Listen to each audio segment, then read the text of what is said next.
Nako ay sabi na mukhang totoo nga na unti-unti nang natutunaw, unti-unti nang naglalako ang mga DDS, ang mga supporters na itong mga Duterte nga. Abay, meron tayong nakita na isang post sa isang page at ito po yon. Ito daw ay mga supporters ni Sara Duterte na nagtipon-tipon sa Liwasang Bonifacio. Ito po ay malapit sa City Hall ng Maynila. Nagtipon-tipon, ang napakarami daw.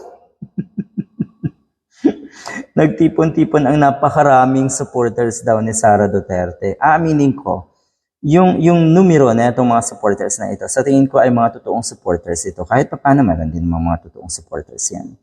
Ang ibig ko ring sabihin na ito, you see, kung wala kayong ginagawang paraan para kayo ay makabuo ng grupo sa isang pagtitipon, halimbawa, ano ba yung mga paraan na sinasabi ko? Yung hahakutin, yung bibigyan ng ayuda yung mga kababayan natin, yung uutuin. Natural may bayad, ha? Ganyan na ganyan po ang ugali na itong mga grupo ng mga DDS. Kailangan may bayad, kailangan may kapalit. Di ba nga, nung panahon ng election, nung panahon ng kampanya, Diyos ko po, ang daming video makikita natin, nag-aaway-away at nag-uunahan ang mga Uniteam supporters. Nag-uunahan sa pagkain, nag-uunahan sa kung anong pwede nilang makuhang ayuda sa mga pagtitipon, sa mga rallies, sa mga kampanya. Ganun po ang ugali natin mga diehard at mga pulahan. Walang pinagkaiba. Kumpara po sa nangyaring mga rallies na napaka-organic, rallies ng Lenny Kiko Tandem na sobrang talagang may impress tayo. Organic ang mga uma-attend, walang pamimilit, walang hakot na sinasabi, at hindi basta-basta or hindi yung tipong pumunta lang doon para sa ayuda or para sa pagkain. In fact, ang dami kong na-attendan na Lenny Kiko rally, matindi.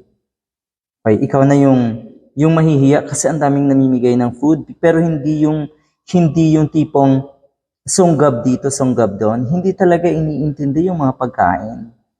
Hindi po talaga, pero pag yan ay sa Uniteam supporters, talagang pag-aagawan. So yan ang ibig sabihin. So totoo ito, ulitin ko ito yung mga supporters ng Sara Duterte, good job, good luck. Kanya lang kasi wala naman sigurong ginawang hakot system at paayuda system. Kaya ganito lang kakonte. So intindihin po natin na hindi talaga makakabuo ng malaking grupo itong mga diehard, pati na rin ang mga pulahan, kung walang paayuda, kung walang hakot, at kung walang bayad. Good luck.